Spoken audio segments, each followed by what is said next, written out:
जय कृष्ण मूर्ति का जन्म तमिलनाडु के एक छोटे से नगर में निर्धन परिवार में 12 मई 1895 को हुआ था। अपने माता पिता की 8वीं संतान के रूप में उनका जन्म हुआ, इसलिए उनका नाम कृष्ण मूर्ति रखा गया। कृष्ण भी वासुदेव की 8वीं संतान थे। इनके पिता जिद्दू नारायणिया ब्रिटिश प्रशासन में सरकारी कर्मचारी थे। जब कृष्ण मूर्ति केवल 10 साल के ही थे, तभी इनकी माता संजीवामा का निधन हो गया।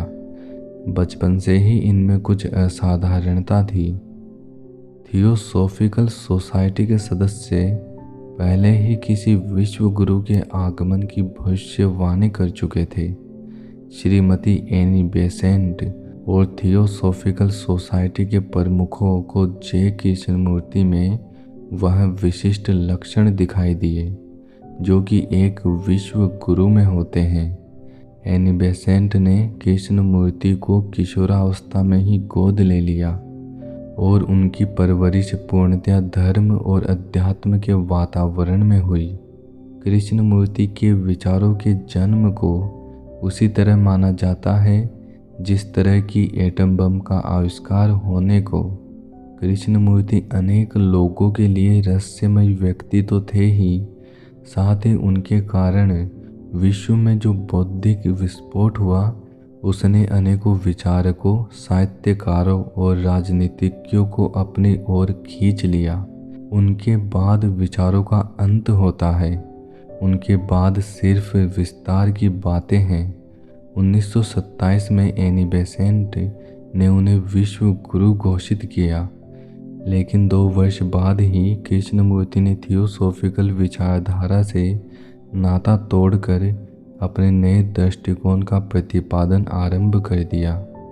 अब उन्होंने अपने स्वतंत्र विचार देने शुरू कर दिए। उनका कहना था कि व्यक्तित्व के पूर्ण रूपांतरण से ही विश्व से संघर्ष और पीड़ा को मिटाया जा सकता है। हम अपने अंदर से अतीत का बोझ और भविष्य का भय हटा दें और अपने मस्तिष्क को मुक्त रखें। उन्होंने ऑर्डर ऑफ द स्टार को नकारते हुए कहा कि अब से कृपा करके याद रखें कि मेरा कोई शिष्य नहीं है, क्योंकि गुरु तो सच को दबाते हैं। सच तो स्वयं तुम्हारे भीतर है। सच को ढूंढने के लिए मनुष्य को सभी बंधनों से स्वतंत्र होना आवश्यक है। उन्होंने सत्य के मित्र और प्रेमी की भूमिका निभाई, लेकिन स्वयं को कभी भी गुरु के रूप में नहीं रखा। उन्होंने जो भी कहा वह उनकी अंतर्दृष्टि थी। उन्होंने फिलॉसफी की किसी नई पद्धति या प्रणाली की व्याख्या नहीं की, बल्कि मनुष्य की रोजमर्रा जिंदगी से ही भ्रष्ट और हिंसापूर्ण समाज की चुनौतियां, मनुष्य की सुरक्षा और सुख की खोज, भय, दुख, क्रोध जैसे विषयों पर कहा। बारीकी से मानव मन की गुत्थियों को सुलझा कर लोगों के सामने रखा। दैनिक जीवन में ध्यान के यथार्थ स्वरूप, धार्मिकता की महत्ता के बारे में बताया। उन्होंने विश्व के प्रत्येक मानव के जीवन में उस परिवर्तन की बात कही जिससे मानवता की वास्तविक प्रगति हो सके।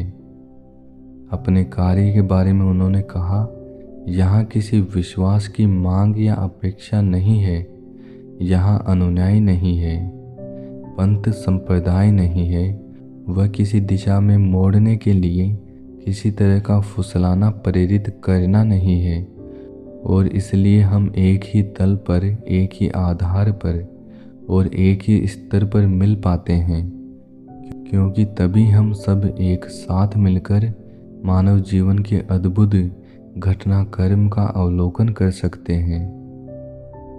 17 फरवरी 1986 में उनकी मृत्यु हो गई। कृष्ण मूर्ति कहते थे, शिक्षा का सबसे बड़ा कार्य एक ऐसे समग्र व्यक्ति का विकास है जो जीवन की संपूर्णता को पहचान सके। आदर्शवादी और विशेषज्ञ दोनों ही संपूर्णता से नहीं, खंड से जुड़े हुए होते हैं।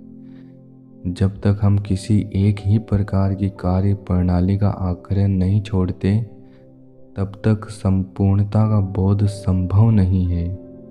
आशा करते हैं आपको यह वीडियो पसंद आया होगा।